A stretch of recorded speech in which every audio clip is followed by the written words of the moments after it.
en vivo desde esta cabina, la cabina de Radio Centro. Y me da muchísimo gusto recibir, como todos los días, a Álvaro Delgado, mi compañero y amigo. Alejandro Páez Varelas, muy buenas tardes a usted que nos escucha y que nos ve también a través de la transmisión de YouTube y de Facebook en vivo. Bienvenidos a Los Periodistas con Alejandro Páez Varela y su servidor Álvaro Delgado, cuando son las 6 de la tarde con 1 minuto y cuando hace una tarde fresca, agradable, que amenaza lluvia en el Valle de México, Alejandro. Sí, bueno, desde aquí, por lo menos desde la cabina de Grupo Radio Centro, vemos una gran tarde, y lo mejor es que ya huele casi a fin de semana. ¿Ya te quieres ir a descansar? Oye, tan pronto? Se merece, de vez en cuando. Vamos a la portada de mañana.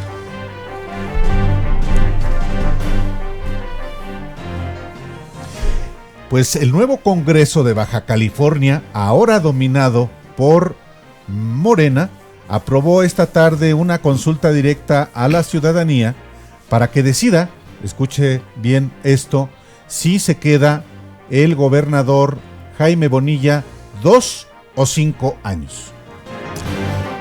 Y a ver, ¿somos más felices o no los mexicanos después de la victoria de Andrés Manuel López Obrador? ¿Qué dice en realidad los datos del INEGI?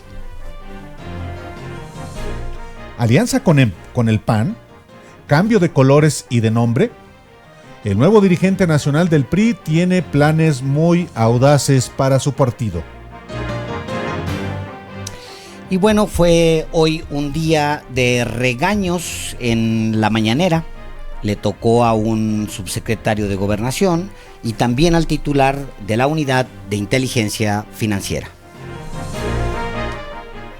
Y una investigación de Open Democracy sugiere que el presidente de Brasil tenía en mente disponer de la Amazonia, y esta repentinamente arde.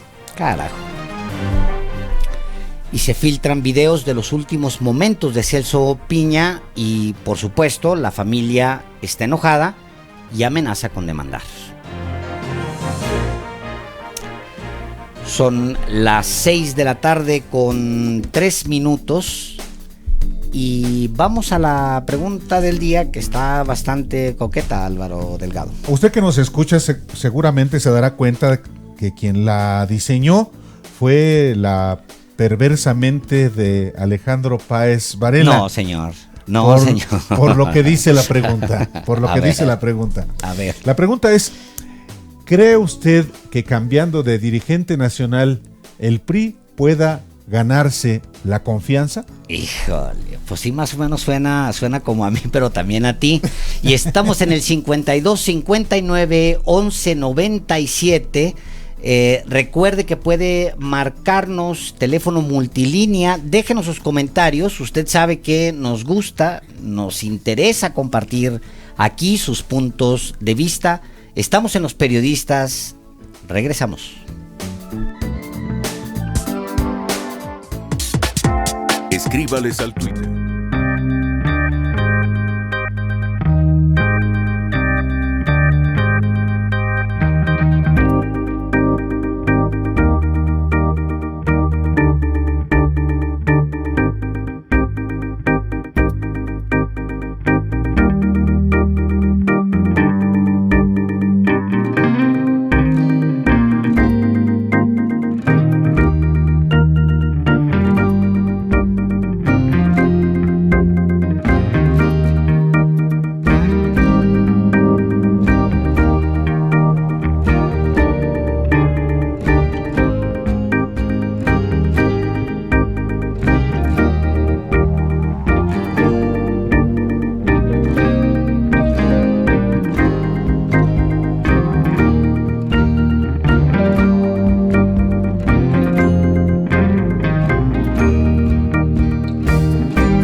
Los periodistas, con Alejandro Páez Varela y Álvaro Delgado, en Radio Centro 97.7. Regresamos. Entre periodistas. Estamos de regreso aquí en Los Periodistas cuando son las 6 de la tarde con 8 minutos. Mientras un niño de 9 años cumple su sueño de conocer Disneylandia, su padre, un médico prominente y propietario de un hospital en la muy conservadora Puebla, ha tomado la decisión de irse a la guerrilla sin decirle nada a nadie. De pronto el niño de Disneylandia se queda sin padre y 3 años después, cuando pensaba que se había ido con una mujer, el conductor Jacobo Saludowski da una noticia. Detienen a 19 guerrilleros, entre ellos un tal Napoleón Glockner. Y Fritz Glockner, el niño de entonces de 12-13 años, se reencuentra con su padre en Lecumberri, el siniestro Palacio Negro, la prisión donde ve a su padre con el rostro desfigurado por las torturas y que después sería asesinado por órdenes de Fernando Gutiérrez Barrios, el policía político del régimen priista. Fritz Glockner, historiador, novelista, colega, está hoy aquí en Los Periodistas para presentar a usted, que nos escucha y que nos ve, Los años heridos, la historia de la guerrilla en México 1968-1985. Un libro que entrelaza su vida familiar y la exhaustiva investigación sobre los mecanismos de represión que el Estado ha utilizado contra los grupos opositores, el asesinato, la tortura, la desaparición forzada, control de información, que en conjunto denomina guerra de baja intensidad. Bienvenido, Fritz Glockner, a Los Periodistas para presentarle a quienes nos escuchan no. este libro, Los años heridos, la historia de la guerrilla en México, 1968-1985. Querido Álvaro, querido Alejandro, ahora sí que gulp. Este viaje por los calendarios que acaban de provocar en mi nostalgia, déjenme plantearles que me recordó el sabor de la mugre cuando llego a Lecumberri y le doy el primer beso al madreado Napoleón Glockner. ¿A tu padre? Sí, por supuesto. ¿Qué edad tiene tu padre en ese momento? Ay, mi padre tiene 39 años. Y con esta semblanza que me acaban de presentar, que me agarraron absoluta y con alevosía y ventaja fuera de base, porque sí sentía así como que, ¿no? Me encantó cómo me vino a la mente y volví a sentir en los labios el sabor de mugre, el sabor de tortura, el sabor de sangre, porque mi padre, cuando yo le veo en la crujía G de Lecumberri, llevaba exactamente 17 días de estar siendo huésped de los sótanos del campo militar número 1 y de los sótanos de la Dirección Federal de Seguridad, donde evidentemente el trato que había recibido no había sido con pompos y platillos y pétalos de flor, ¿no? Y lo llevan después a Lecumberri, yes. Que era entonces la penitenciaría de Lecumberri, a donde refundían no solamente a los delincuentes comunes, sino a los presos políticos, que era el caso de tu padre, integrante de un grupo guerrillero. Exactamente, las Fuerzas de Liberación Nacional, y que evidentemente, como han planteado, que lo cuento en mi novela 20 de cobre, y que es parte de la vida real, ¿no? Como mi madre le ordena a una de mis hermanas: ve a apagar la televisión porque tus hermanos se han dormido, y dejaron los muy flojos la televisión prendida, y cuando Ligia va a... Ligia, tu hermana. Ligia, mi hermana, no había control remoto, O sea, había que acercarse. Para los jóvenes que nos escuchan, ante por las favor. televisiones se operaban una cosita manualmente. que te da vuelta. Incluso en mi época, como diría Andrés Bustamante, cuando éramos niños, para que hubiera tele de color, le poníamos este papel de colores de... Claro, los Por amarillos, supuesto, azules. Por supuesto. Claro que era un color un poco abstracto.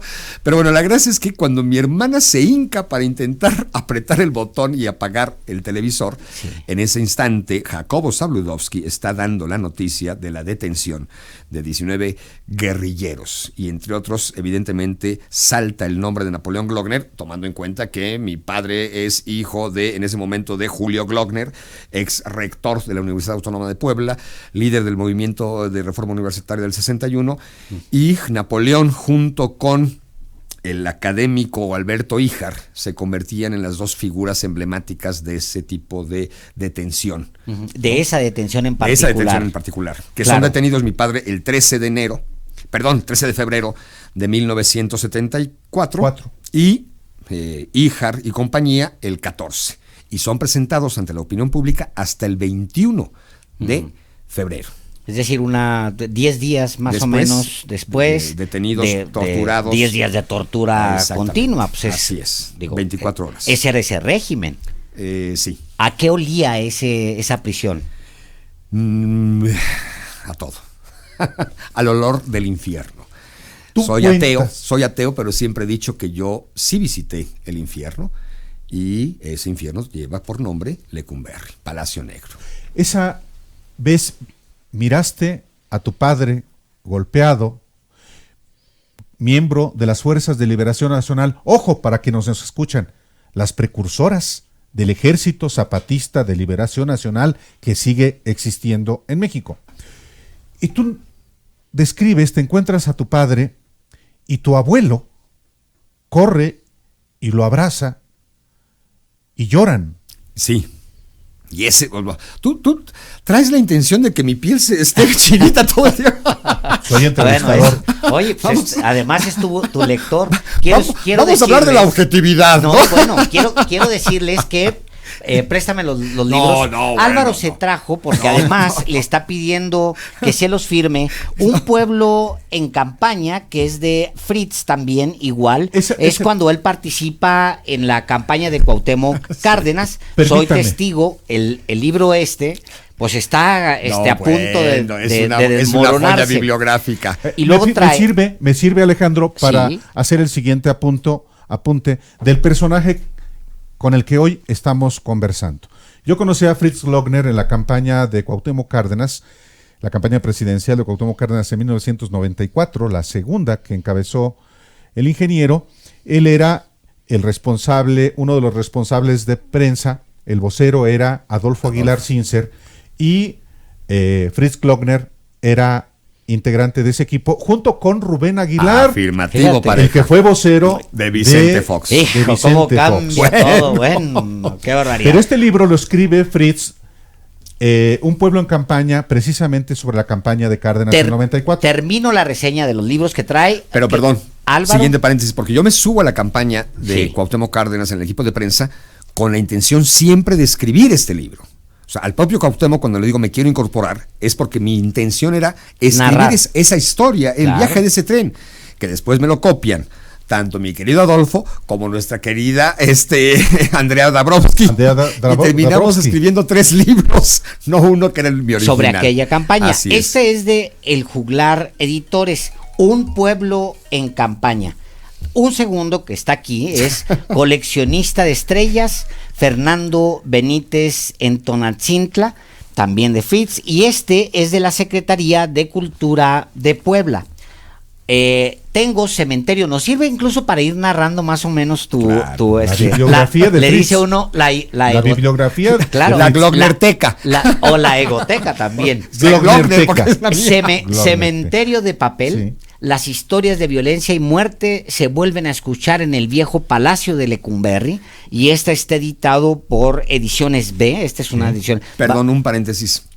Esta novela surge precisamente en el momento en el cual Vicente Fox plantea la apertura de los archivos de la Dirección Federal de Seguridad en el Archivo General de la Nación, 2002. cuya sede es Claro, Lecumberri. claro, Lecumberri. Y Ahí nos ante esa reencontramos. ahí nos reencontramos. Ante esa convocatoria, yo soy la credencial número 8 para tener acceso a los archivos de la Dirección Federal de Seguridad. Y cuando me bajo en la Tapo, viniendo de Puebla, y camino las mismas calles que yo había caminado a mis 13 años para encontrarme con mi padre, y me cae el 20 de cobre que acabo de transitar el mismo espacio para volverme a encontrar con mi papá, pero ahora convertido en papel. Es cuando subo al archivo y le digo a la directora del Archivo General de la Nación: no tienen abuela como régimen, porque tanto trabajo que nos costó a la familia Glockner Corte sacarlo de Lecumberri para que 20 y tantos años después me lo regresen convertido en papel. Hijo, ¿Me explico? qué imagen. Y entonces se me ocurre escribir esta novela.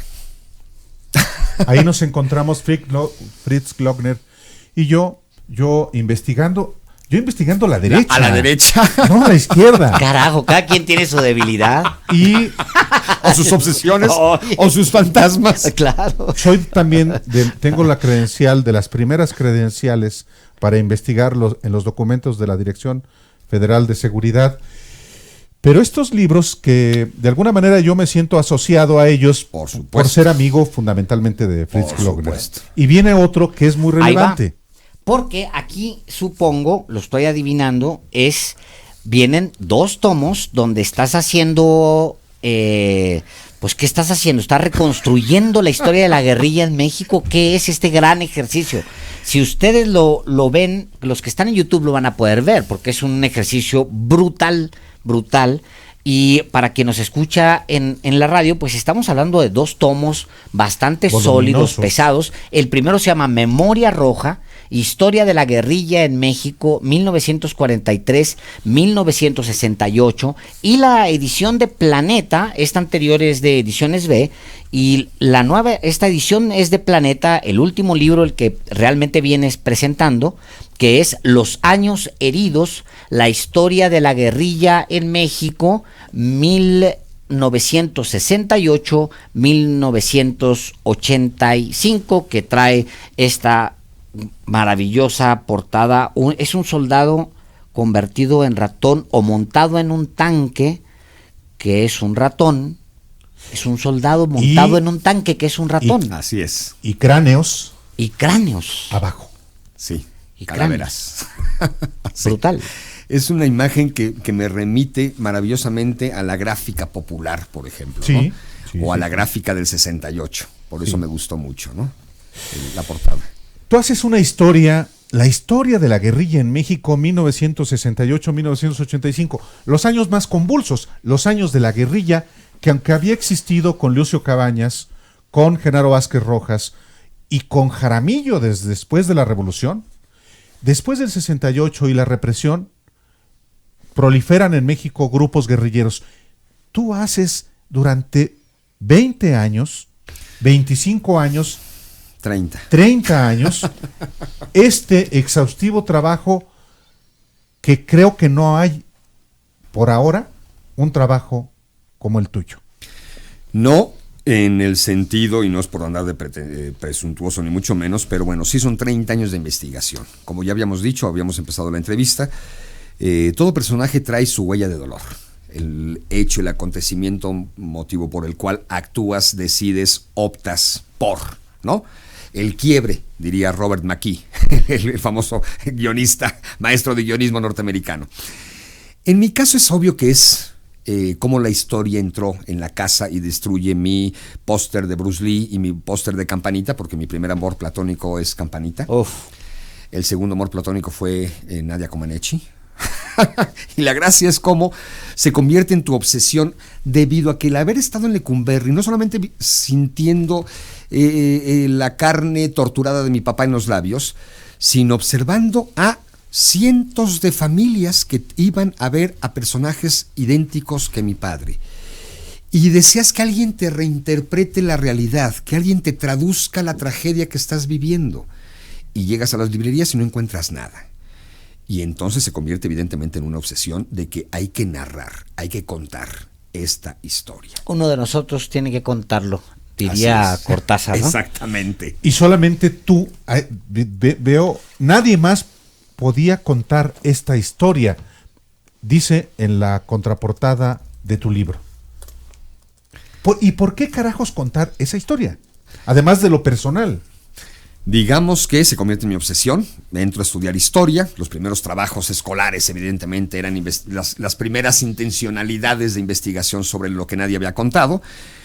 Y te percatas que parte de las piernas, de las estrategias de la opción de la guerra de baja intensidad es secuestrar la memoria, es distorsionar la información, es no dar a conocer las historias de terror que el Estado mexicano ha estado practicando los últimos 20 años. Y entonces, exorcizo mis fantasmas personales con la literatura. 20 de cobre me permite un ejercicio literario. 20 de cobre, que es una novela que es de 1996, perdón, hace 24 años. Tuvimos un maravilloso encuentro después de la presentación donde estuvieron la subcomandante Elisa, María Gloria Benavides. ¿En dónde lo hicieron? En la ¿En dónde casa fue esa presentación? Reyes Heroles. Carajo. Estuvo presente Jorge Castañeda, Adolfo Aguilar Cincer, qué amigos, Paco Ignacio Taibo II y la subcomandante Elisa. ¿Te acuerdas? Claro, la multitud que llegó ese día. Bueno. Un 30 de abril de 1996 Híjole. fue la presentación de Carajo. 20 de cobre. Bueno, la gracia es que logro exorcizar a mis fantasmas y no pagar un psiquiatra, gracias a la literatura, y reconciliarme con los fantasmas. Y generar esta idea de que el niño Fritz Glockner sigue reclamándole a Napoleón el abandono. A Napoleón, su padre. Claro, porque no hay que andar pensando en que los niños pobres de México, ni mucho menos. El niño Fritz Glockner dice, Gabilondo Soler planteaba que todos debemos de guardar nuestra llave de la infancia para recurrir a ella y volver a ella cuando queramos. Y yo le hice mucho caso a Cricri y siempre traigo mi llave de la infancia. Y mi llave de la infancia, cuando la abro, insiste en, ay, Napoleón, qué poca abuela. Tenías 5 hijos y uno de ellos era Fritz, que te amaba y te adoraba, ¿no? Y lo dejaste por los niños pobres de México, a pesar de que también reconozco que su decisión, más allá de lo ideológico, utópico y demás, tuvo que ver con el amor a sus hijos. Claro. Me queda clarísimo que mi papá se va de guerrillero. ¿Valió la pena, Fritz? Sí, por supuesto, y yo repetiría cada segundo de mi existencia, incluyendo los momentos trágicos. Porque además aquí, mi abuelo Julio Glockner me enseñó maravillosamente que no hay que jugar las reglas de la tragedia para no ahogarte en ella. Hay que sacar la sátira, la broma, y hay que saber banalizar incluso la propia vida. Pero bueno, la gracia es que exorcizo mi fantasma, y curiosamente son, entre otros, Paco Ignacio Taibo II, Adolfo Aguilar Cincer y Andrés Ruiz, quienes una vez publicado 20 de cobre, y yo emocionado, ya cumplí históricamente, ya la hice, ya exorcicé mis fantasmas, ese trío, no sé si de mosqueteros o de qué, indistintamente y sin que se pusieran de acuerdo, porque además no había amistad entre Adolfo y Paco, ¿no? O entre Andrés y Adolfo. Andrés Ruiz, que es un gran editor y un gran personaje, sí. es además una persona de primera. Portento, exactamente. Y los tres coinciden con la onda de ¿quién más que tú tiene que escribir esta historia? Me dice, en esos ejemplo, años cuando presentan la 96, novela, les recordamos que estamos conversando esta tarde con Fritz Glockner y estamos de alguna manera presentando obra nueva, Los Años Heridos, la historia de la guerrilla en México 1968-1985. Y te interrumpí. Claro, pero no importa. Porque esa es la conversación. De repente hay que decirle a la gente con quién estamos. Claro, pero a ver, estamos con Fritz Glockner Corte. Es un libro voluminoso, es un libro que no he terminado de leer porque apenas lo recibí hace unos días, pero comencé a leerlo. Es un libro que no tiene, digamos que no es un libro académico que de pronto aturde por la rigidez de la academia. Es un libro que se lee muy fácil, porque son historias de carne, de personajes de carne y hueso. Y yo digo, a los jóvenes de hoy, del 2019, ¿por qué les interesaría un libro como este, Fritz Glockner? Porque son historias de jóvenes, porque los jóvenes de los 70s cuentan con las mismas ilusiones y utopías de los jóvenes del 19. Yo siempre he dicho, y frustraciones, sueños, llantos, represiones, depresiones. Siempre he dicho, llevo muchos años de dar clase, ¿no? Yo empecé a dar clase en 1980 en la secundaria del Instituto Oriente en Puebla. Y yo llevaba 3 meses de haber salido de la prepa. Entonces me he fogueado de manera en serio, ¿no? Y siempre he dicho que más allá de generación X, W, Z o WC o millennials, el joven es joven, con las mismas energías, gustos, ¿me explico? Y nunca he culpado esta actitud sangrona del adulto de los jóvenes de hoy son indiferentes, no les gusta nada, no les interesa, no se apasionan. Por favor. Y si fuera cierto, cúlpate a ti, adulto, porque ese joven es producto de tu enseñanza, de tu educación o de tu ejemplo. ¿Me explico? Bien. ¿Por qué un joven tendría que echarle un ojo, plantearse un clavado a un texto como estos? Porque son historias de los jóvenes de los 60s y 70s con ese tipo de emociones como las pueden estar practicando, padeciendo, sufriendo o gozando los jóvenes de hoy.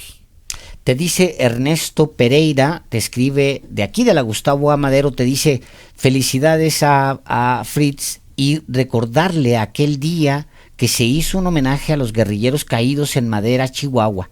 Yo soy sobrino de Gilberto Balam Pereira, preso político del movimiento médico de 1965. Ya, claro. Y ese es tuyo, te lo dejamos. Mil gracias, claro que sí, claro que me acuerdo de aquel evento con un autobús que nos prestaron en ese entonces y que la Fiscalía Especial para los Movimientos Guagua pagó parte de los viáticos y fue un viaje de la Ciudad de México, Mazatlán, Culiacán, horripilante, pero para llegar a Madera el 23 de septiembre. ¿Por qué hay esos de repente brotes? Hubo en los 60s, en los 70s, estos brotes en el norte de México tan puntuales. Digo, obviamente está Madera, está todo lo que pasa en Monterrey, por ejemplo. ¿Por qué hay esa efervescencia? Una y otra vez, ¿cuál es tu teoría sobre eso? Es curioso. Para empezar, hay una coincidencia histórica que mencionaba yo mucho cuando hablaba de Memoria Roja. Los movimientos armados surgen en primera instancia en los 2 estados emblemáticos de la causa popular de la Revolución Mexicana de 1910. Claro. Morelos con Jaramillo, el Morelos de Zapata, y Chihuahua con Gámez y Gómez, 23 de septiembre de 1965, Chihuahua de la Villa. tierra de Villa. Claro, ¿no? claro. No creo que sea coincidencia. Creo que esta capacidad de capitalización del discurso popular que generó el Partido de Estado desde 1929 con la fundación del PNR, de apropiarse del discurso popular y apropiarse de los líderes realmente populares, genera un descontento elemental, ¿no? Que no había cumplido el gobierno, el Estado, con la real satisfacción de las demandas más sentidas del pueblo. 2, Monterrey, posteriormente. Claro. Porque ya estamos hablando de los 70. Claro, y en la liga. Por eso, no, bueno, pero no nace ahí la liga. No nace ahí, en pero Guadalajara. Claro. Pero algunos de los fundadores, específicamente Salas Obregón, o sea, viene del TEC de Monterrey. Digo, nada más y nada menos. O Sierra. No viene. Sierra, cuya esposa fue presidenta nacional del PRI, gobernadora de Dulce Yucatán. María Sauri. O en Guadalajara. Pero Guadalajara es, ahí sí, el caso de Monterrey, bueno, las FLN, ¿dónde nacen? Las Fuerzas de Liberación Nacional. 6 de agosto de 1969, en Monterrey. Sí. ¿Qué sucede con Monterrey? Es el contraste del éxito capitalista mexicano, porque al final de cuentas creo que el estado de Nuevo León es el centro motor diría Carlos Marx, de la acumulación originaria de capital, ¿no? Pero al mismo tiempo la contradicción social, porque a pesar de que existe un proletariado bien pagado, bien alimentado. Y las antiguas haciendas del porfiriato generaban estas rancherías que no provocaron la clásica hacienda con peones encasillados como sucede en el centro del país o las plantaciones con esclavitud como en el sureste. Se da la contradicción social porque se genera un universitario muy consciente, donde no se cierra ninguna lectura y a ninguna opción. El caso Madera es eso. No, porque en el caso de Madera sí hay caciques. Madera es una población allá en el ¿olvidado?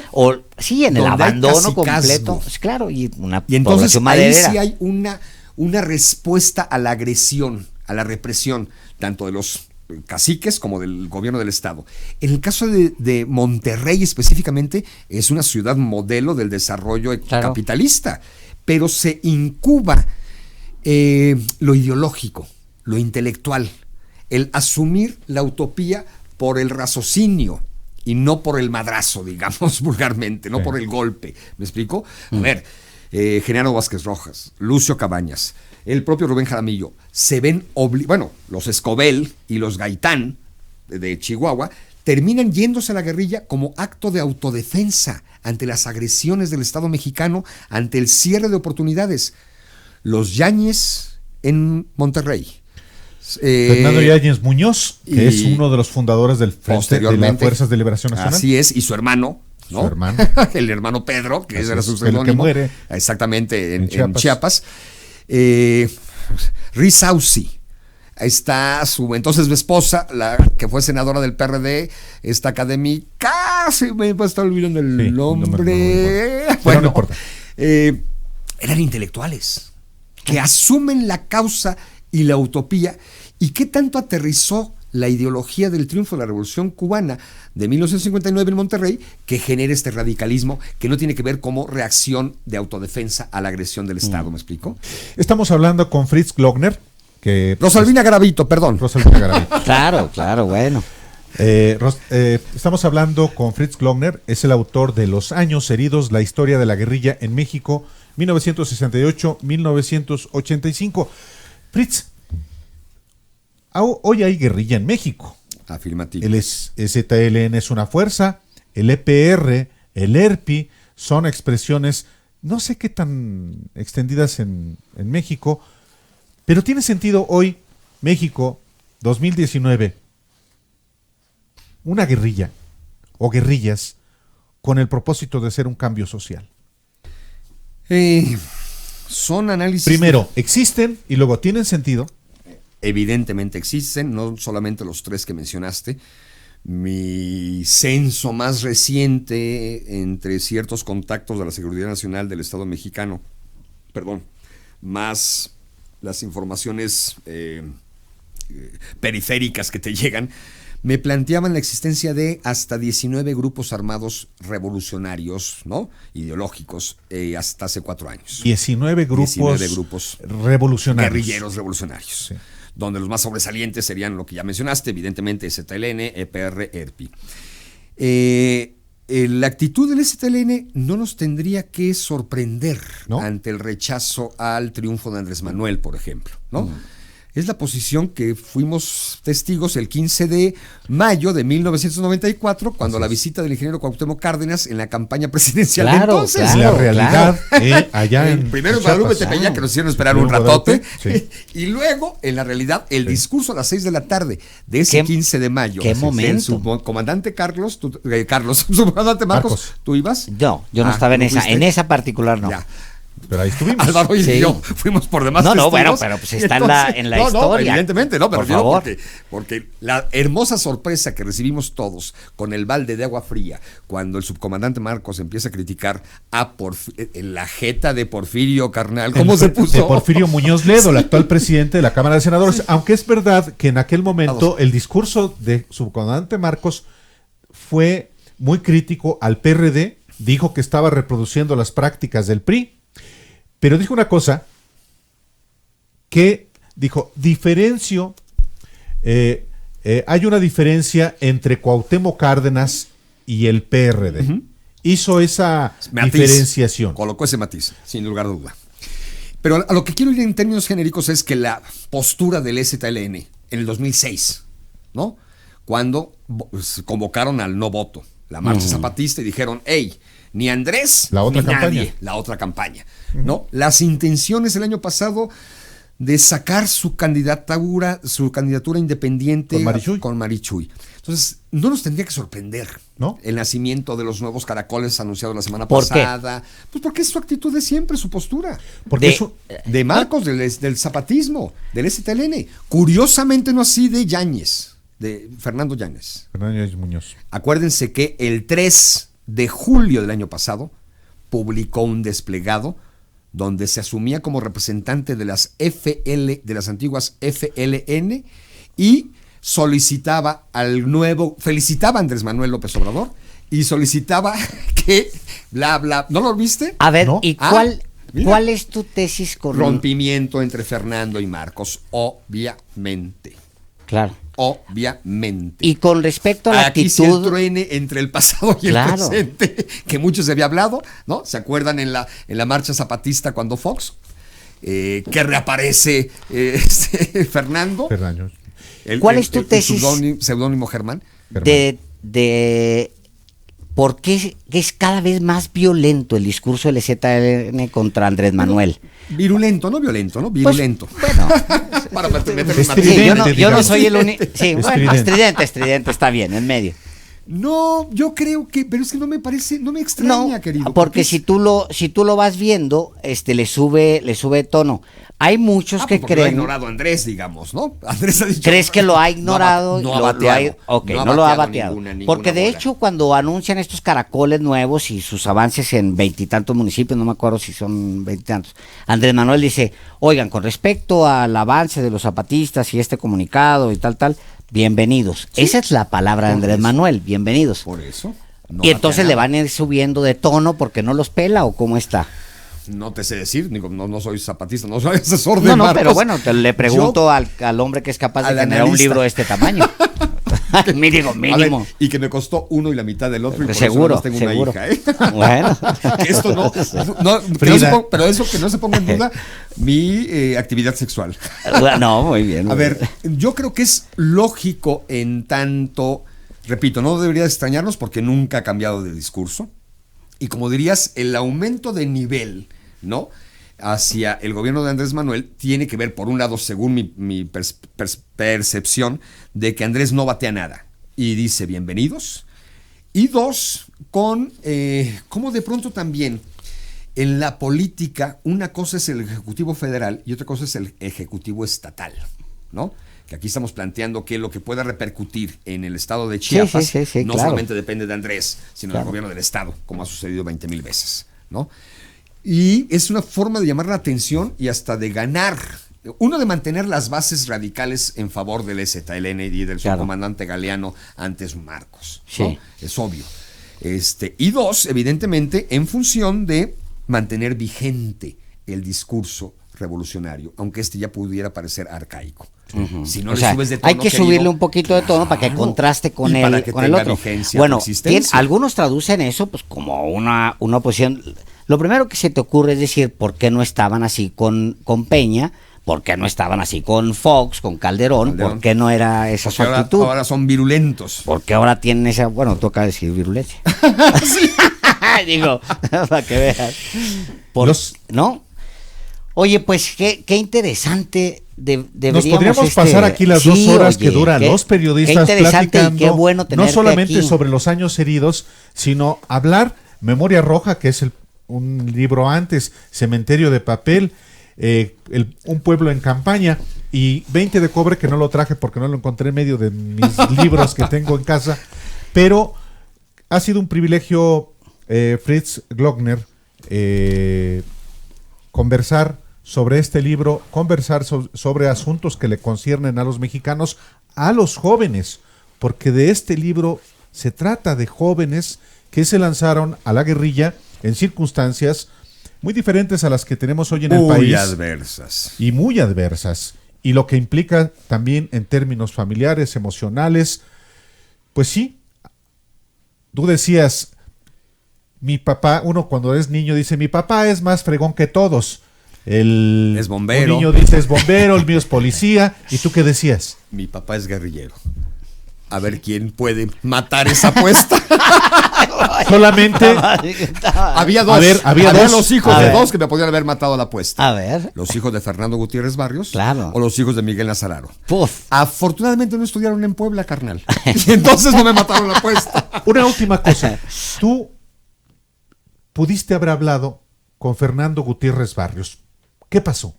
Bueno, antes que nada podría yo dar el antecedente de que hablé 6 horas con Luis Echeverría Álvarez. Sí. El 19 de septiembre del año de 1997. Y como colofón me soltó en esa larga conversación que no me decía nada, me suelta al final: mandé al ejército a romperle la madre a Lucio Cabañas. De ahí mi seguridad de que existe una guerra de baja intensidad y no una guerra sucia. Cierro el paréntesis. Existía la posibilidad, el mismísimo Jorge Castañeda me hizo el favor de contactarme con Fernando Gutiérrez Barrios y aceptó que yo llegara a su oficina a entrevistarlo. Faltando 3 días para la cita, la cancelé. Era un momento en el cual mis vísceras no estaban sanas. Mi corazón latía en otro ritmo.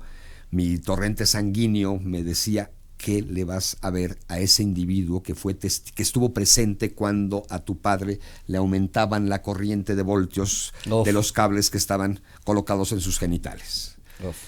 ¿Qué te va a decir? ¿Te va a contar algo? ¿Te va a soltar la sopa como afortunadamente en su momento me la soltó Luis Echeverría? No. Y no quiero verle la jeta a un asesino. Es posiblemente, y como periodismo, posiblemente es un error. Como historiador no, porque sí rescato las entrevistas y los 2 libros publicados sobre la personalidad de Gutiérrez Barrios, y porque tuve la oportunidad de hablar con 4 exmiembros de la Brigada Blanca, y la información la tomé de otras partes, y no necesitaba yo verle la jeta al asesino mayor de este país. Fritz Glockner. Glockner, así lo iba a decir yo. Muchísimas gracias por estar Queridos, aquí. Gracias. Alejandro, Vamos, Álvaro, un gusto estar con ustedes. encantados. Vamos a un corte y regresamos.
regreso aquí en Los Periodistas después de una gran conversación, enriquecedora conversación con Fritz Glockner, que presenta Los Años Heridos. Si nos está apenas escuchando y tiene la oportunidad, porque está ya en YouTube o en Facebook, le recomendamos ampliamente que se regrese para que vea esta gran plática de un hombre cuyo padre es guerrillero, de un individuo que ve a su padre preso, detenido en Lecumberri, una historia conmovedora.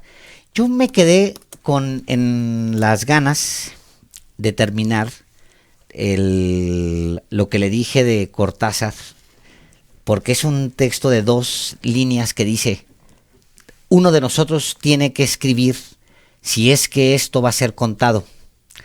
Mejor que sea yo, que estoy muerto, que estoy menos comprometido que el resto. Yo que no veo más que las nubes y puedo pensar sin distraerme, escribir sin distraerme y acordarme sin distraerme. Yo que estoy muerto. Julio Cortázar. Entonces, gran conversación. Gran conversación con un gran personaje que además es hoy funcionario. Él es el responsable de la red de librerías Educal, que tiene también una labor fundamental en el fomento a la lectura en el país. Es un colaborador cercanísimo de Paco Ignacio Taibo II y con una enorme producción literaria.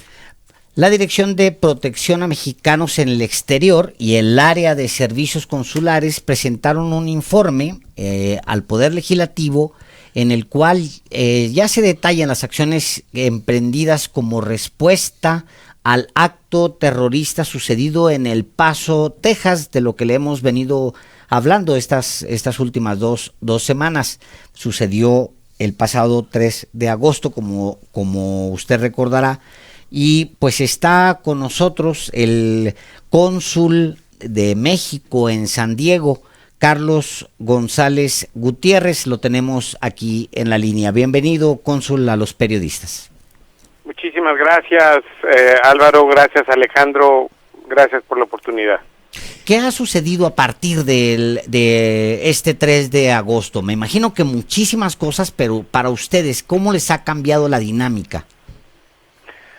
Bueno, todo esto, el informe al que hacían referencia ustedes, se dio en respuesta a una solicitud de la Comisión Permanente del Congreso de la Unión sobre las acciones que se habían tomado a partir del incidente del Paso de principios de agosto. Y eso nos dio a nosotros la oportunidad, me refiero a la Cancillería, de presentar un informe mucho más completo, no solo de las acciones que se habían tomado en El Paso, sino también una presentación más amplia del trabajo cotidiano de la red consular en Estados Unidos. Si me permites, en lo que se refiere a El Paso, pues el informe lo que da cuenta es de acciones simultáneas a 3 niveles. Por un lado, la atención específica a las personas afectadas y sus familias por parte de mis colegas en el Consulado General de México en El Paso, en donde hubo guardias permanentes en los centros hospitalarios, asistencia a los familiares de las víctimas fatales, en los trámites funerarios y cuando así lo solicitaron la repatriación de restos, ayuda económica para cubrir primeras necesidades, etcétera.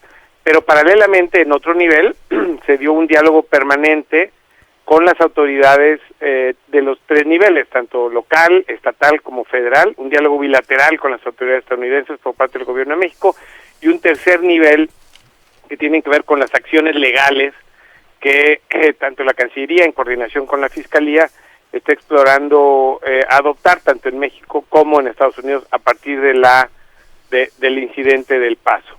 Claro. Pero también, si me permiten, el informe que es público también documenta las acciones de la red consular mexicana, de los 50 consulados. Quizás no mucha gente lo sabe, pero todos los días a través de estos 50 representaciones consulares, nosotros damos 9,000 documentos de identidad, pasaportes, matrículas consulares, actas de nacimiento, que como ustedes saben son la primera acción de protección consular que podemos dar, el ayudarle a la gente a que se identifique. También describe, por ejemplo, nuestras acciones en materia de protección consular, los 723 casos en promedio que se abren día con día, cada día, por parte de los 50 consulados de México en Estados Unidos, los diferentes tipos de servicio en materia, digamos, social, a través de las ventanillas de educación, de salud, de educación financiera, que nuestros consulados ofrecen. A ver, pero la vida, me imagino que allá al interior de ese cuerpo que está ahí atento de los mexicanos, me imagino que ha cambiado porque pues ahora tienen una amenaza que es real. O sea, lo que está pasando con los mexicanos allá es cada vez más grave. Empezó con videitos de rechazo y ahora pues una matanza en El Paso, Texas, que además es una ciudad mayoritariamente de mexicanos, mexicoamericanos y latinos, digamos. ¿Ustedes no tienen no les ha cambiado la vida al interior a partir de esto? Bueno, yo te diría que en lo inmediato, pues sí existe un efecto paralizador entre los migrantes, primero y antes que incluso los lamentables acontecimientos del Paso, pues por las acciones que desde el gobierno central, desde Washington D.C., se promueven para hacerle más difícil la vida a los migrantes en general y en particular a los indocumentados, ¿no? Durante este mes de agosto ha habido 2 anuncios muy importantes, por citar únicamente los más recientes. Uno en donde el gobierno de Estados Unidos anuncia que tomará en cuenta la carga pública, es decir, tomará en cuenta si acaso un migrante que está esperando regularizar su situación migratoria al amparo de cláusulas de reunificación familiar hizo uso de servicios del gobierno. Si hizo uso de ellos, de welfare, como se llaman habitualmente, pues entonces eso es una calificación negativa en su solicitud, y eso tiene un impacto inmediato. La otra, que es más reciente aún, que es de ayer, fue el anuncio por parte del Departamento de Seguridad Interna, en el que habla que da por terminada la normatividad denominada el Acuerdo Flores, ¿no? El cual limitaba por 20 días el periodo por el que podían ser detenidos niñas, niños y adolescentes en centros de detención migratoria en Estados Unidos. Esta es una nueva regulación que entrará en vigor dentro de 60 días y que dice que si bien los menores ya no serán separados de sus padres, estos podrán ser detenidos por tanto tiempo sea necesario en lo que se resuelve su situación. Es decir, a pesar de ser menores de edad, van a llevar más allá de los 60 días. Entonces, en ese sentido, para responder a tu pregunta, pues sí existe un clima de ansiedad y eso afecta a la población inmigrante en general y particularmente mexicana. Eso afecta a nuestro trabajo y a esto se aúna este acto lamentable del cual la Cancillería, especialmente el canciller, fue el primero en nombrar por su nombre con todas las letras, calificándolo como un acto de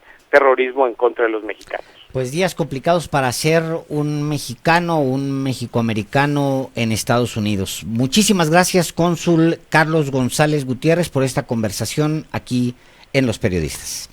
Al contrario, gracias por la oportunidad. Un saludo afectuoso. Hasta luego. Buenas tardes. Vamos a un corte y regresamos.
regresamos. Estamos de regreso aquí en Los Periodistas, cuando son las 7:01. Le hacemos un balance de la portada de mañana. Y bueno, pues le decíamos, el nuevo Congreso de Baja California aprobó hoy, esta tarde, una consulta directa a la ciudadanía para que decida si el gobernador Bonilla se queda 2 o 5 años. ¡Híjole! Sí, bueno. Siguen aferrados a que se quede 5 años Jaime ¿Quién va a hacer esa Molilla? consulta? ¿Qué detalles hay? El Congreso de Baja California. Entonces, dominado. qué barbaridad. Ya dominado. vamos a sustituir las elecciones, Álvaro. No, Ahora no. todas las elecciones vamos a hacer en No, los congresos locales. Tampoco es así. Yo ¿Cómo creo no? que se está, Ya a partir de hoy. se está maniobrando de manera chicanera para que esa reforma, aprobada por la mayoría del PAN, a petición del gobernador electo y de un diputado de Y muy Morena, probablemente con dinero de por medio. con dinero de por medio, se haya hecho esta maniobra. Creo que no es lo adecuado. Pero bueno, vamos a otro tema que también es muy sabrosito, que es, a ver, ¿somos más felices o no los mexicanos después de la victoria de López Obrador? Sí, vamos a hablar de eso. Tenemos que hablar de eso, un par de datos. Y luego está el otro tema, que es el presidente regaña a 2 de su gabinete, el subsecretario de Gobernación y el titular de la Unidad de Inteligencia. Y otra cosa, alianza con el PAN, cambio de colores y de nombre, pues el nuevo dirigente del PRI tiene planes audaces también para su partido. Y una investigación de Open Democracy sugiere que el presidente de Brasil tenía en mente disponer de la Amazonia y luego de repente, ¿qué crees? Arde. Sí, y hay un dato, una información también que es relevante. Ayer le informamos aquí, en este espacio de Los Periodistas, de la muerte de Celso Piña. Sí, Hoy se filtran 2 videos sobre los últimos minutos, segundos con vida de Celso Piña. Y claro, la familia está indignada porque y dice que va a emprender acciones legales. Y bueno, son las 7:03 y les recordamos la pregunta de hoy, que está picosa. Álvaro. Producto de tu mente enferma. Ajá. La pregunta que le formulamos hoy fue: ¿cree que cambiando de dirigente nacional el PRI pueda ganarse la confianza? Y hay algunas cosas. Primero, me llega este mensaje de Filiberto Cabello de Xochimilco. Dice: señores periodistas, los veo muy tranquilos con Rosario. ¿Acaso ya hubo moche? Oiga, don Filiberto, tampoco es tan importante la señora. Víctor Cortés de Ciudad Nezahualcóyotl, en el Estado de México. Hay un dicho que dice: genio y figura hasta la sepultura. El PRI es una de ladrones. Cuna de ladrones. Víctor Edilberto de Tlanepantla, aquí en Estado de México. Señores periodistas, ya conocíamos que el PRI y el PAN eran primos hermanos y se quieren hacer pasar por listos. Al unirse políticamente pretenden atacar aún más al país. No le veo sentido si cambian el color o el nombre y siguen siendo la misma cosa. A ver, respecto a la pregunta, nos dice Fernando Guzmán de Miguel Hidalgo: ¿quién es el PRI? Buenísima, buenísima. ¿Quién es? ¿Cómo se llama? No, pues aquí don Fernando Guzmán, Muy bien. aquí de la alcaldía de Miguel Hidalgo. Es una broma que tenemos nosotros casi a diario aquí. José García de Naucalpan, en el Estado de México, a los periodistas: no creo que el cambio de dirigente del PRI, el PRI cambie. Graciano Zárate, desde Zapopan, allá en Jalisco, mi tierra. Saludos a todos mis paisanos de Jalisco. Él nos dice: el PRI ni cambiando de dirigente va a cambiar. Y Raúl Hernández, de aquí de Tláhuac, en la Ciudad de México, dice: señores periodistas, la manita de puerco aplicada por la 4T, consistente en reportajes y cobros fiscales pendientes, ya funcionó y el vaquero de al lado ya fue despedido. Ojalá los veamos a ustedes en televisión por las mañanas. Son excelentes periodistas, dice Raúl Hernández. Muchas gracias, don Raúl. Muchas gracias. Don Noé Carrera, de Ciudad Nezahualcóyotl, también del Estado de México, nos dice: el PRI jamás va a cambiar. Es igual que pensar que los hombres parirán. La constitución del PRI fue la peor maldición para el país. Y hoy, Álvaro, hoy fue un día de regaño desde la tribuna mañanera. Fíjese bien, un reportero le preguntó al presidente López Obrador su opinión sobre un tuit de Santiago Nieto, director de la Unidad de Inteligencia Financiera, en el que dijo lo siguiente: la toga da apariencia de honorabilidad. En ocasiones solo es apariencia. Por supuesto que estaba criticando al Poder Judicial. El presidente le responde a este reportero lo siguiente. Bueno, pues vamos a contestarte lo segundo, ¿no? Porque lo primero corresponde a lo que ya planteé, del respeto al Poder Judicial, que se renueve el Poder Judicial como se tiene que seguir renovando el Poder Ejecutivo, el Poder Legislativo, pero que se haga con independencia, con autonomía. Ese es mi punto de vista. Y el reportero Rafael Herrera, que es corresponsal de Sin Censura con Vicente Serrano, le insistió al presidente: ¿está de acuerdo con las declaraciones de Santiago Nieto Castillo entonces? Y López Obrador respondió: Pues no estoy de acuerdo en hacer ninguna acusación así, general. Yo creo que en todas las instituciones pues hay buenos funcionarios, buenos servidores públicos y otros que pues no están a la altura de las circunstancias, pero no se puede generalizar, no es a tabla rasa, y que cada quien asuma su responsabilidad. En este caso, que el Poder Judicial se ocupe de llevar a cabo la reforma que hace falta. Luego, ahí mismo, otra reportera le preguntó al presidente de la reunión del secretario de Gobernación, Ricardo Peralta, con grupos de autodefensas de la Huacana en Michoacán. Le dijo que algunos reclamaron porque no invitó al gobernador Silvano Aureoles. ¿Ustedes tienen alguna forma de distinguir entre grupos de autodefensas y grupos criminales?, le dijo Gabriela Jiménez del Sol de México.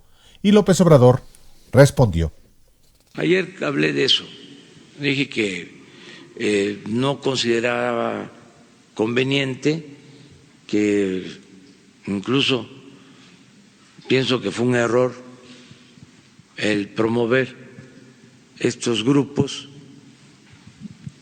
porque fueron en algunos casos, en la mayoría de los casos, auspiciados por el mismo gobierno. Creo que eso no corresponde a lo que establece la Constitución, no tiene que ver con un auténtico Estado de Derecho. Quien tiene que garantizar la seguridad de los ciudadanos es el Estado. No pueden haber grupos ilegales haciendo funciones de seguridad pública. Eso no debe de permitirse. Eso demuestra una incapacidad del Estado para atender la demanda de seguridad, que es fundamental garantizar a todos los ciudadanos. Es un incumplimiento al deber del Estado y nosotros no vamos a incumplir con nuestras responsabilidades legales. Entonces, no vamos a fomentar esas actividades.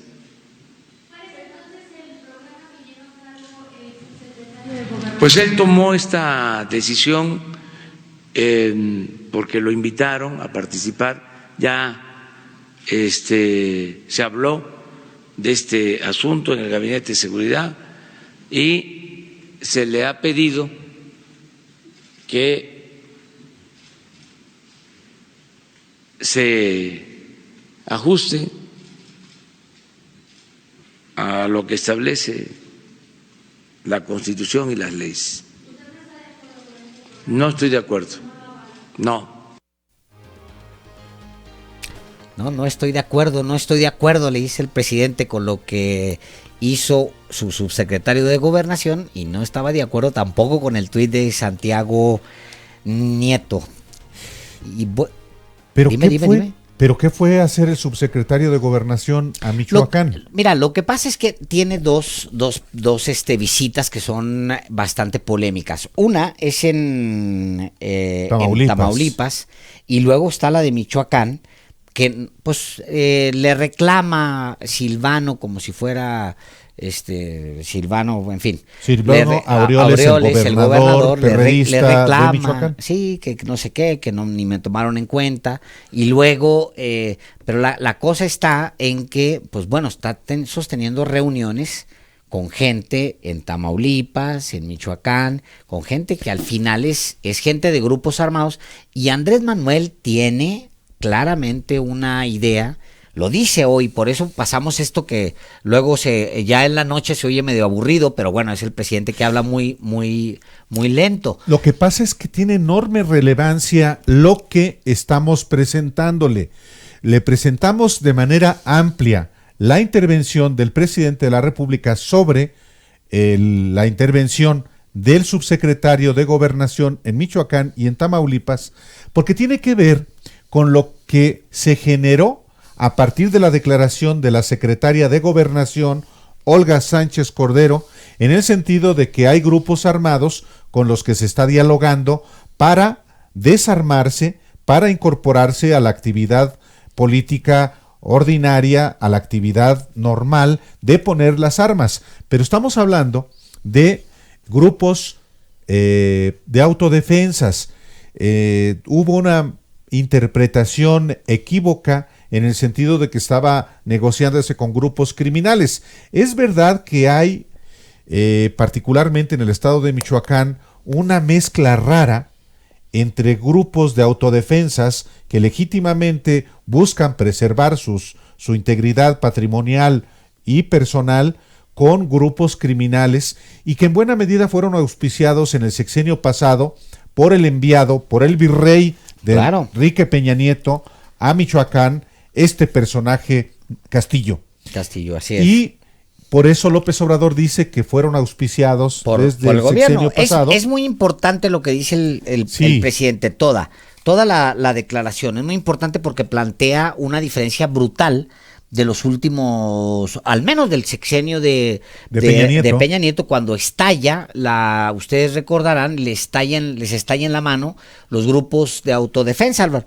Pero también plantea una gran pregunta, que es la pregunta que está dando vueltas ahorita, que está girando, que es, a ver, tú dime, ¿cómo identificas a un grupo del crimen organizado? ¿Cómo lo puedes diferenciar un grupo del crimen organizado con un grupo de autodefensas?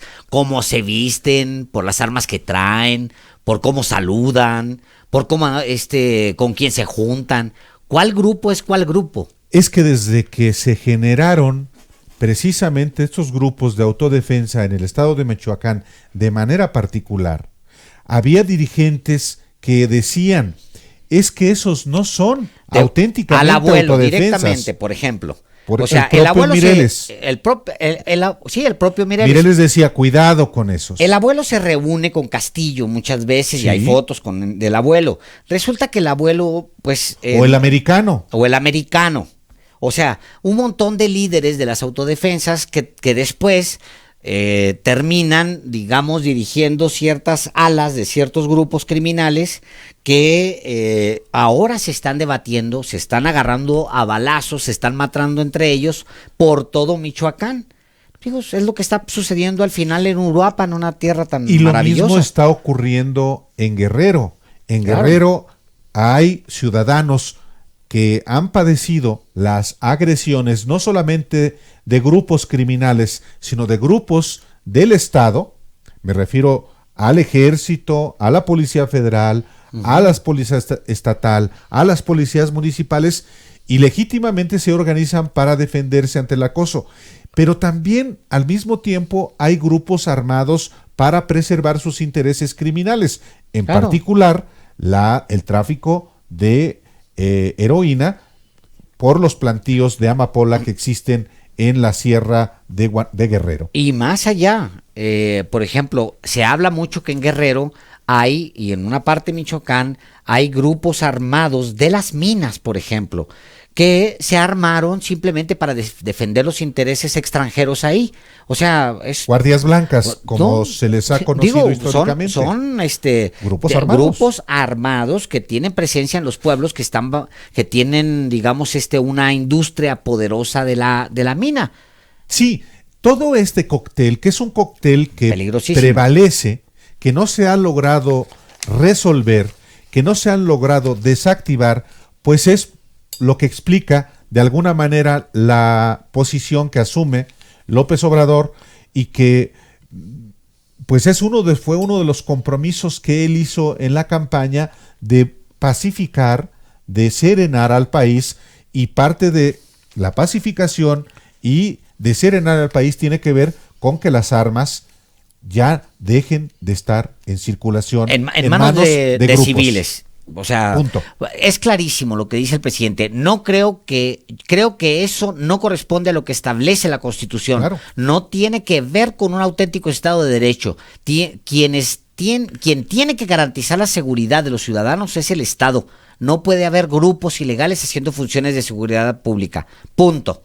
Está clarísimo. Sí, el presidente creo que es importante que puntualice eso, pero para llegar a eso, pues falta, creo, todavía un tramo importante. Ojalá que el día de mañana, si ciudadanos en Guerrero o en Michoacán o en otros estados ve que efectivamente tiene garantizada su seguridad, dice: yo para qué quiero un arma si además a mí no me interesa delinquir. Claro. Pero todavía estamos, creo, lejos de ese objetivo. Son las 7:18 y le contamos que el dirigente nacional del PRI, Alejandro Moreno, ha anunciado grandes cambios en su partido desde que fue electo. Es casi un cambio de paradigma, Álvaro. Por ejemplo, dijo que ya no habrá dedazos, el método de elección por excelencia dentro de esa organización política con casi un siglo de antigüedad. También anunció que se tratará de evitar casos de corrupción, otra de las grandes huellas imborrables dentro del PRI. Sí, en una entrevista reciente con el diario Milenio, Alejandro Moreno, a quien llaman Alito, dijo que podrían cambiar los colores del emblema, del logotipo de su partido. Y fue más allá, podía cambiar el nombre y por lo tanto las siglas de ese mismo partido. Y apenas al diario El Universal le dijo el día de hoy que está dispuesto su partido, pues está preparando para competir no solamente él mismo, sino pues eventualmente en una alianza con el Partido Acción Nacional. Con el PAN, que hizo campaña del PRI corrupto, aliados con el que los embarró de lodo. Eso fue lo que le preguntaron los reporteros Juan Arvizu, de ahí del Universal, y Alejandra Canchola. El dirigente del PRI respondió: nosotros no vamos a resolver ideologías, pero podemos hacer compromisos de acuerdos en programas y en proyectos electorales para volver a ganar. Las alianzas para eso están, para ganar las elecciones. La corrupción no es particular del PRI, hay en el PAN y hay en Morena. Eso es lo que dice Alito Moreno a El Universal. Por eso le hicimos la pregunta. Ahora sí le hicimos, ¿verdad? No queda culpa mía la pregunta. La verdad es que fue autoría mía. Sí, asumo toda la responsabilidad. Asúmela, Álvaro. Me has estado echando la culpa toda la pregunta. A ver, ¿cree usted que cambiando de dirigente nacional el PRI pueda ganarse la confianza? Háblenos por favor al 52 59 11 97. Háblenos no solamente del Valle de México, donde tenemos muchísimas llamadas, sino también de allá, donde nos escuchan en el 700 AM en el área metropolitana de Guadalajara o en el 1540 de AM en el área metropolitana de Monterrey. Respóndanos, díganos si efectivamente el cambiando de dirigente nacional y quizá cambiando de nombre, cambiando de colores, el PRI pueda ganarse otra vez la confianza. Carajo, vamos a un corte.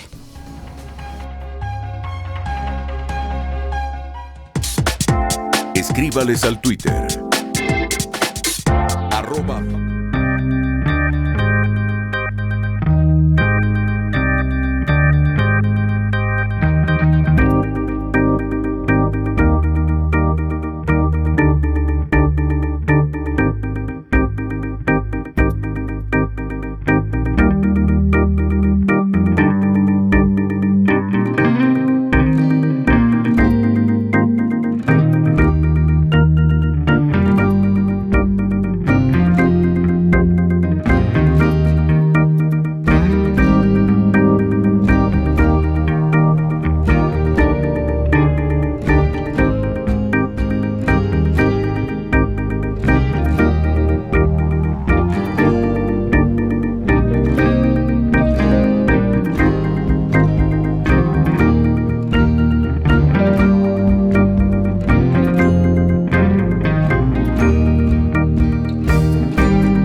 Regresamos.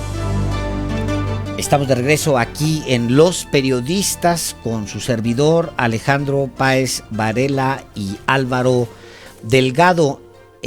Pues ayer le contamos aquí justamente que la Amazonia está ardiendo desde hace varias semanas y es considerado ya una tragedia que golpea pues al planeta, básicamente al planeta entero.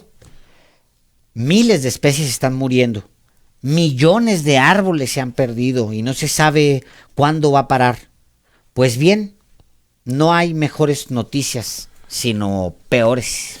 Sí, justo hoy, el sitio Open Democracy revela que tuvo acceso a una presentación en PowerPoint usados en una reunión de este año en Pará, Brasil, entre miembros del gobierno de Bolsonaro. Las dispositivas muestran que el gobierno de ultraderecha pretende utilizar el discurso de odio del presidente para disminuir el poder de las minorías que viven en la región, es decir, ahí en la Amazonia, y luego implementar proyectos depredadores que podrían tener un impacto ambiental devastador justamente para la Amazonas. Sugiere que los incendios no serían una casualidad, sino parte de un plan. La estrategia, antes de que se desarrollen los proyectos predatorios, empieza con el discurso. Dice Open Democracy, el discurso de odio de Bolsonaro ya indica que el plan está funcionando. El Amazonas está en llamas. Ha estado en llamas por 3 semanas y ni siquiera los que viven en Brasil lo sabían. Gracias a los esfuerzos, dice Open Democracy, de las comunidades locales, con la ayuda de las redes sociales, es que esta realidad finalmente se ha podido viralizar. Y efectivamente, si tiene tantas semanas, Álvaro, en realidad no ha sido portada de los diarios sino hasta los últimos 3-4 días. Pues es que si no sabían en Brasil de esa tragedia que estaba ocurriendo en la Amazonia, pues menos acá, a miles de kilómetros en México, donde a menudo nos vale sorbete lo que pase en otras latitudes, aunque eso tenga consecuencias ambientales, como ocurre con el calentamiento global y el derretimiento de los polos. Pero bueno, mientras tanto acá en México, 2 noticias sobre medio ambiente también les vamos a dar. Una de ellas es muy mala y la otra es buena. La buena es que 2 hombres serán obligados por la Fiscalía de Chiapas a plantar 3,000 árboles y a limpiar el río Sanatenco para reparar el daño que causaron al talar árboles de cedro de forma ilegal en Tuxtla Gutiérrez, Chiapas. Qué bueno. Sí, es la primera vez en la historia, escúchelo usted bien, es la primera vez en la historia que se da una condena de este tipo. Sí es buena noticia. Buenísima noticia. Oye, van a ponerse a plantar 3,000 árboles y a limpiar un río completo, el río Sanatenco, entre estos individuos, todo por andar acabando talando árboles de cedro de manera ilegal en Tuxtla Gutiérrez, Chiapas. Qué bueno, aplauso.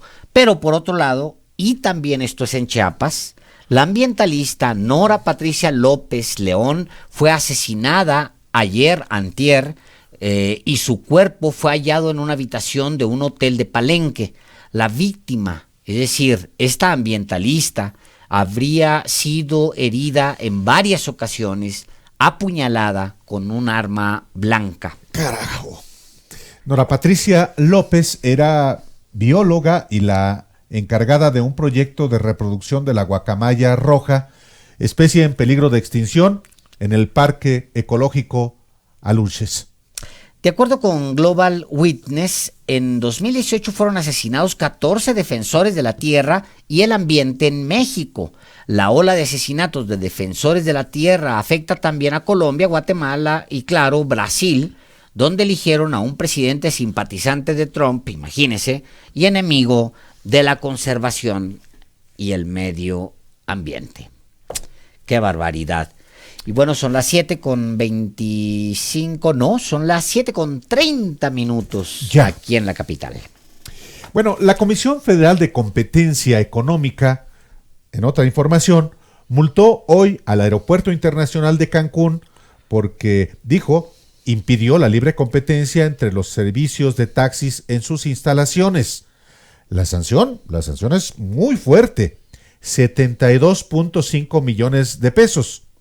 La comisión dijo en un comunicado lo siguiente: al ser el único que puede arrendar y conceder los espacios para el acceso a los taxis al aeropuerto, ejecutó diversas acciones para impedir que nuevos participantes prestaran dicho servicio.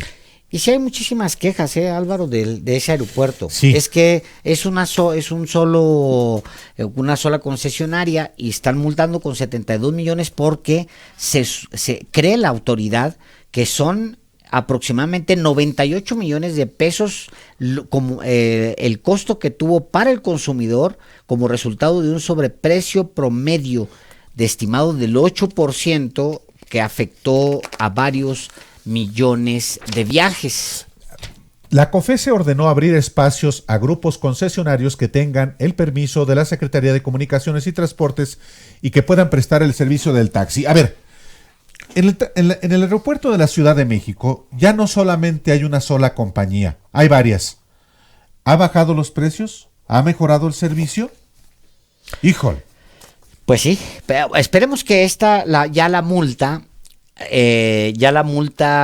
pues provoque digamos una mejor competencia y pues bueno, que se acaben los monopolios. Híjole, está bien que se acaben los monopolios, pero si no hay una mejora en el servicio y una mejora también en los precios, pues da lo mismo.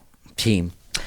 Pues bien, le recordamos la pregunta: ¿cree que cambiando de dirigente nacional el PRI pueda ganarse la confianza? Una pregunta elaborada, razonada directamente por Álvaro Delgado, a quien tengo aquí enfrente. Pues yo lo único que voy a hacer es dar respuesta de usted que nos escucha.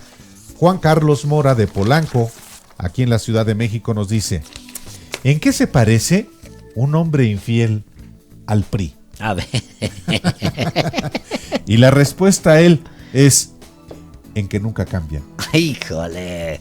La señora Julieta Ramírez, de aquí de la Gustavo Amadero, dice: señores periodistas, por favor entrevisten al señor Luege Tamargo, expanista, en razón del Naim, porque él ha explicado el riesgo enorme que hubiéramos estado los ciudadanos si acabaran de construir el Naim. Buena sugerencia. Por supuesto que vamos a invitar al ingeniero José Luis Luege Tamargo. En efecto, él no solamente en su momento advirtió, no en el sexenio actual, sí, ni en el de Enrique Peña Nieto, desde que era director de la Comisión Nacional del Agua, estuvo en desacuerdo, y así se lo dijo a Felipe Calderón, ojalá aquí venga a contárnoslo, que no era conveniente construir el aeropuerto en el lago de Texcoco. Así es. Se lo dijo a Vicente Fox inclusive. Entonces, por supuesto que lo vamos a invitar. De hecho, ya lo hice, pero no ha habido respuesta. No hemos coincidido. Mañana le insisto yo, a ver si tenemos ya hemos platicado éxito con él, y yo ya he platicado con él, entonces seguramente vendrá, pero es una gran sugerencia. Y bueno, Zeus, de la colonia Roma, nos dice... si no tiene nombre, difícil. No. A ver, Jorge Ángel Arredondo, de Nesa. El PRI estará y seguirá podrido, no cambia. Francisco Cos, Industrial Vallejo, en Azcapotzalco. Señores periodistas, estamos en el siglo XXI y nuestro presidente de partido, siendo joven, le puede dar todo un cambio muy positivo al partido que creó y fundió todo lo estructural que tiene nuestro país. Ay, interesante. A ver, hay una defensa. A ver, se llama Francisco Cos y nos habla de la colonia Industrial Vallejo en Azcapotzalco. Señores periodistas, estamos en el siglo XXI y nuestro presidente de partido, siendo joven, le puede dar un cambio muy positivo al partido que creó y fundó todo lo estructural que tiene nuestro país. Se vale, es un priista. Por supuesto. Carmen Prisú dice: ojalá que el PRI cambie, pero los colores, para que deje los colores de la bandera. ¿Qué saben de Rosario? Vendió unos terrenos en Los Cabos y qué saben de su dineral. Eso nos dice Carmen Prisú. Francisco Torres, de Azcapotzalco, en la Ciudad de México, también. En relación al aeropuerto de Santa Lucía, qué bueno que la Suprema Corte de Justicia le hace caso a los peritos y no a López Obrador, y que muestra tener interés contra el aeropuerto de Texcoco. Se queja de un inexistente sabotaje legal en su contra, cuando la Suprema Corte solo aplica libremente la ley. Son las 7:35. Estamos aquí en Los Periodistas. Álvaro Delgado, Alejandro Páez Varela. Regresamos.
Alejandro Páez Varela y Álvaro Delgado, en Radio Centro 97.7.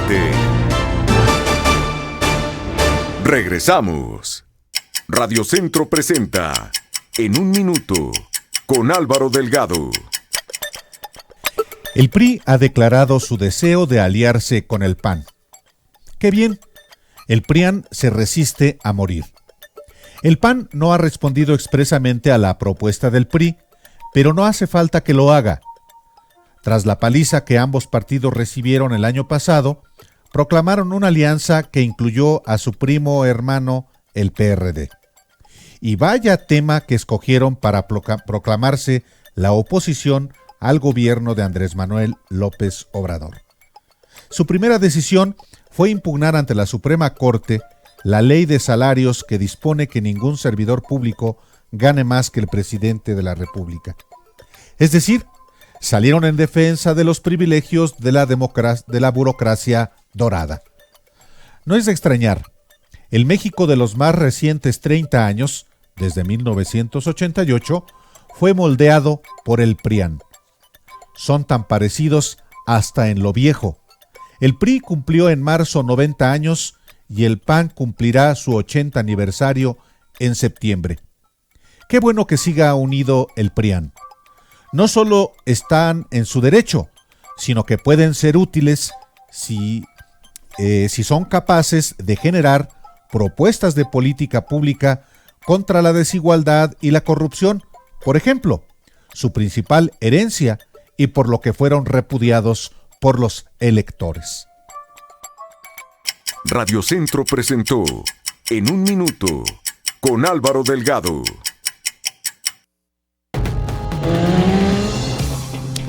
Vamos derechito a las calles de la Ciudad de México con Gaspar Betancourt, reportero urbano. Adelante, Gaspar, con tu reporte. Alejandro, muy buenas noches, auditorio. Información del eje central Lázaro Cárdenas con un avance ya complicado. De Ricardo Flores Magón ya es el circuito interior únicamente por carga vehicular abundante. Se puede utilizar como una alternativa al eje 1 Poniente Guerrero, muestra mejores condiciones para avanzar.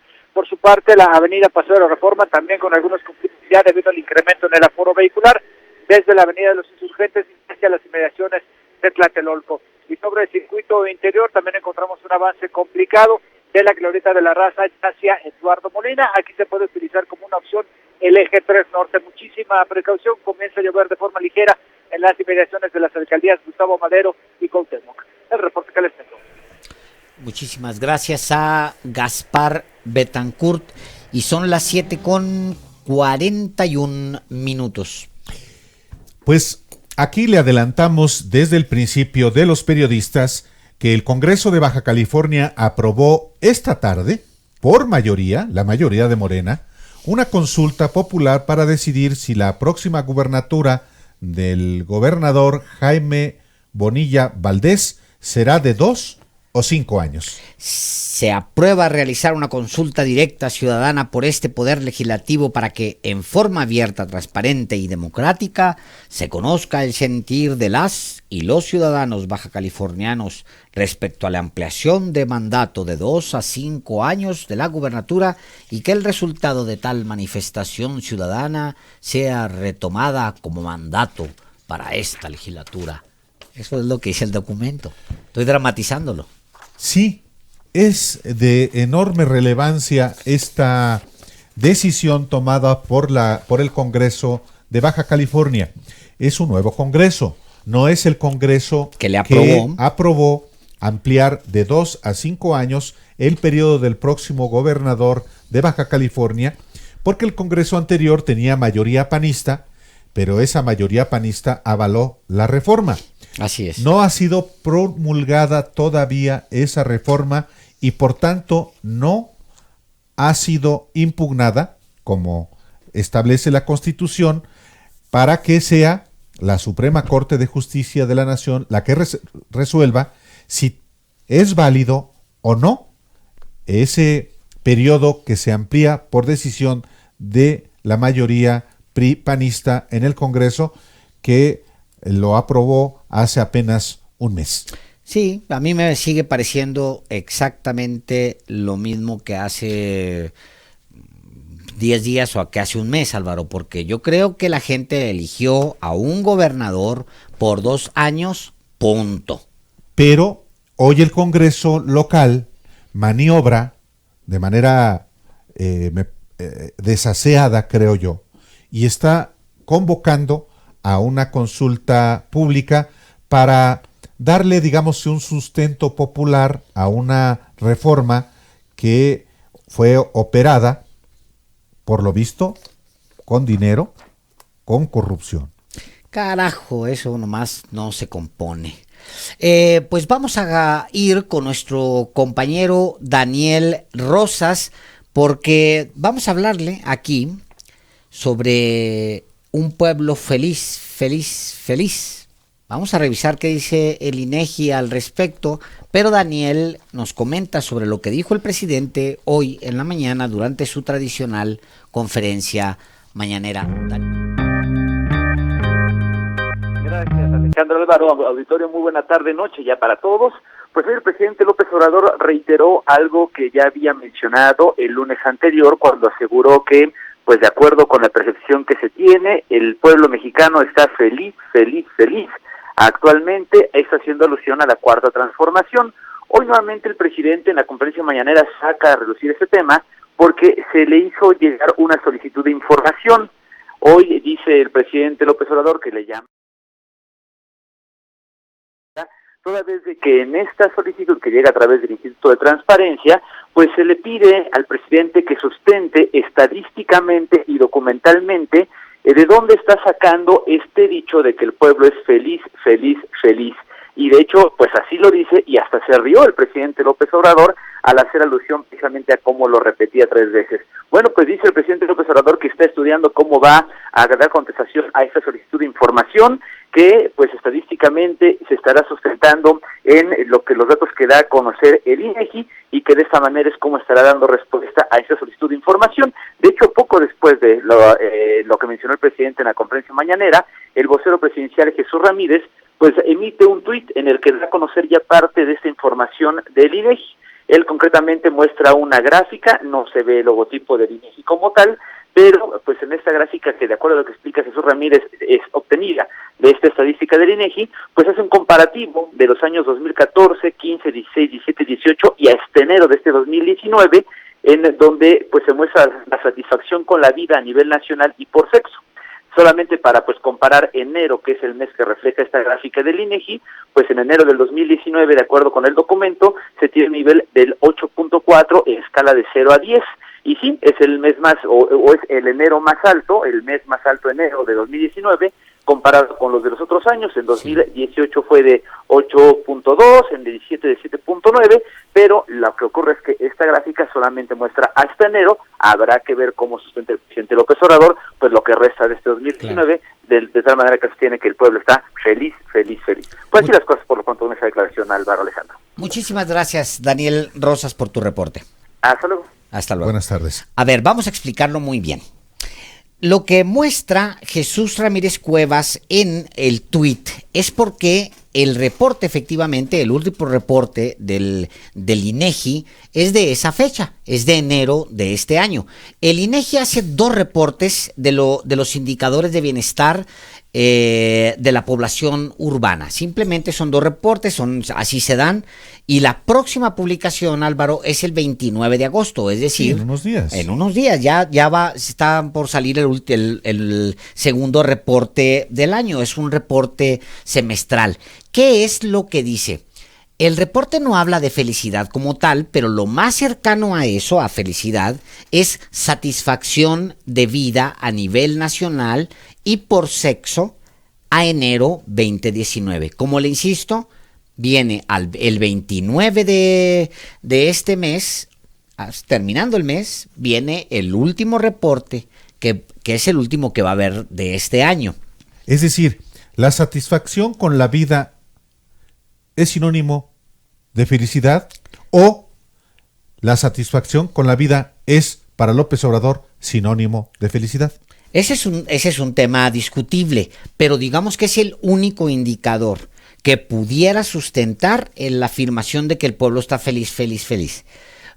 Lo que dice el indicador el indicador de satisfacción de la vida, la satisfacción con la vida del INEGI es lo siguiente.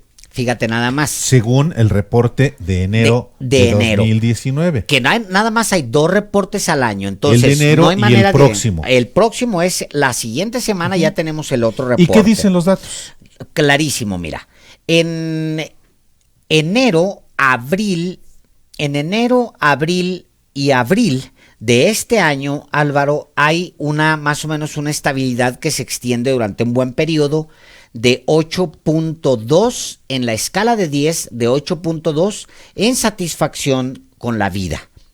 En enero del 2017 hubo un 7.9 y luego en julio 8.2 de 2017, en octubre de 2017 8.2 igual en enero, 8.2 en abril, y ojo con esto, en julio del año pasado, es decir, el año electoral 2018, aquí está el reporte, es el comunicado de prensa número 149, diagonal 19, página 2, reporte del 28 de febrero de 2019, y digo esto del INEGI, y es textual.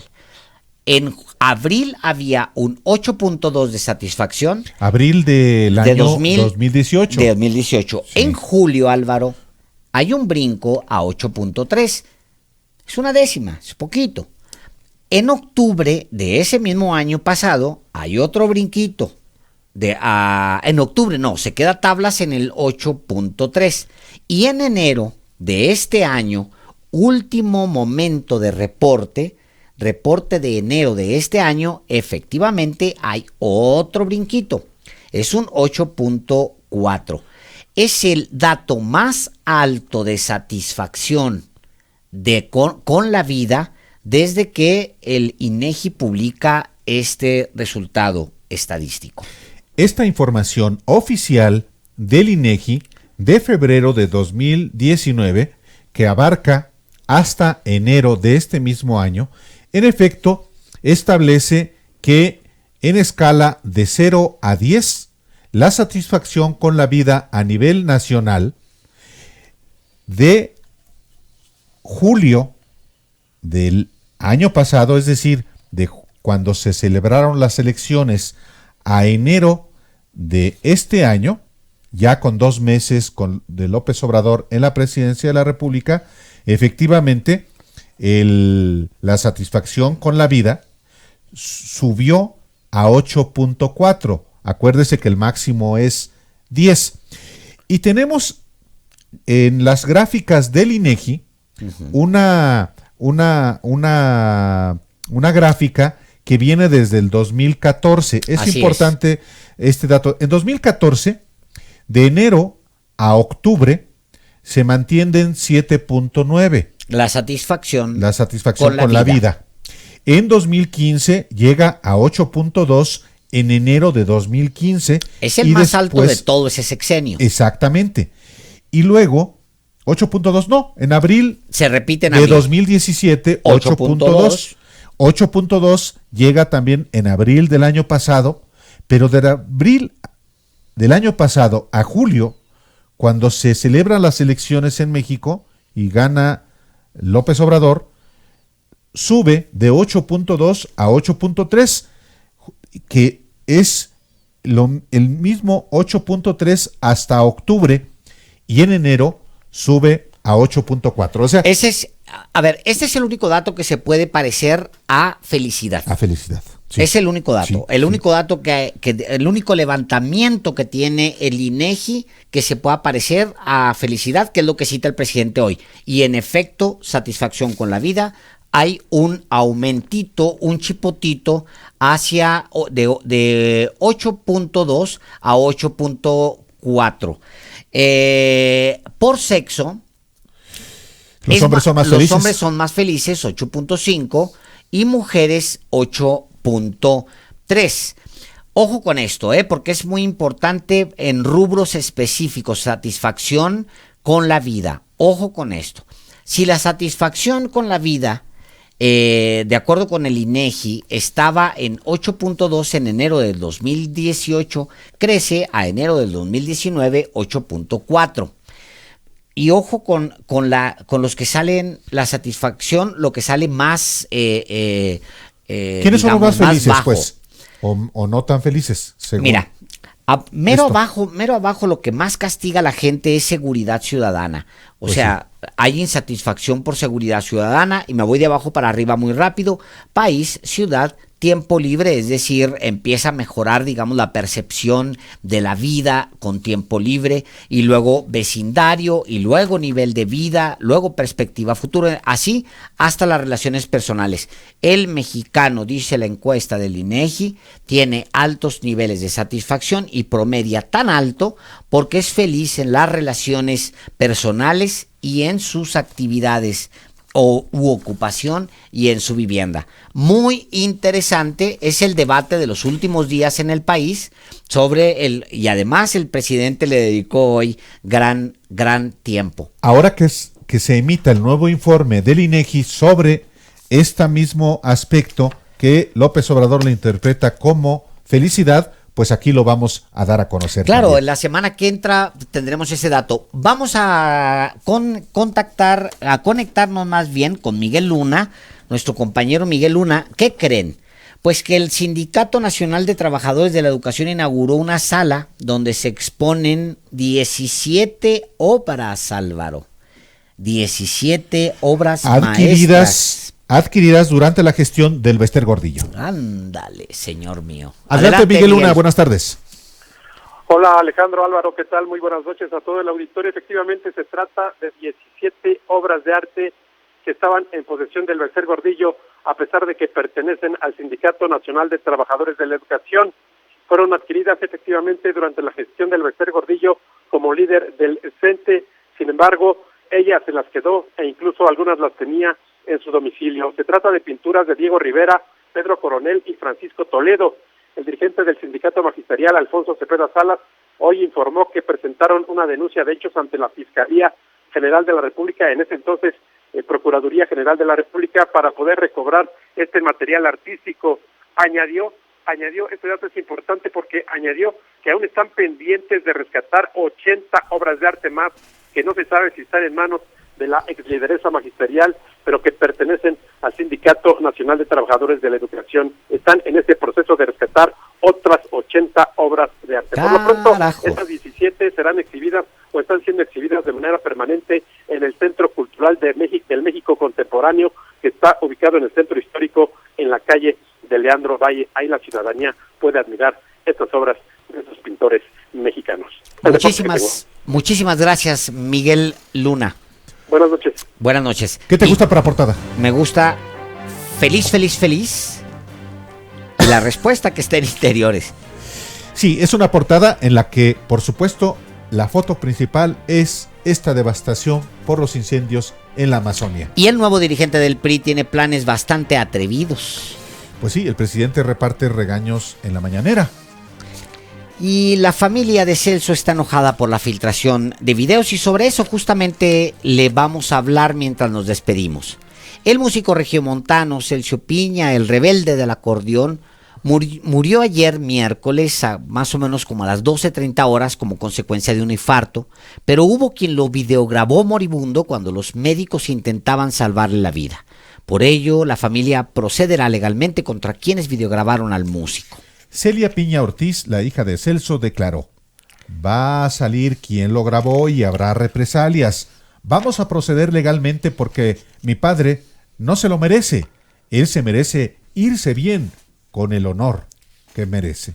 Y sí, no se lo merece. En el primer video de 15 segundos se aprecia el rostro de Celso Piña, de 66 años, hablando allí en el quirófano del hospital. En el segundo video, más dramático aún, que dura apenas un segundo, muestra cuando varios médicos se encuentran en torno a él, en torno a Celso. Uno de ellos hace una maniobra de reactivación cardíaca.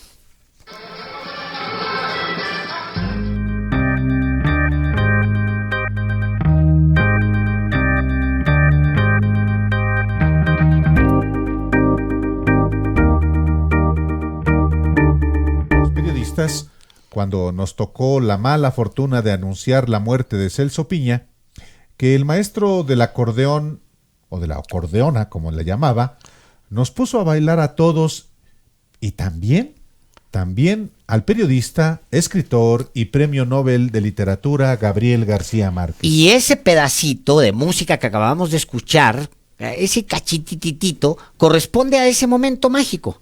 Se ve al Gabo, a Gabriel García Márquez, bailando y al Celso mismo tocando.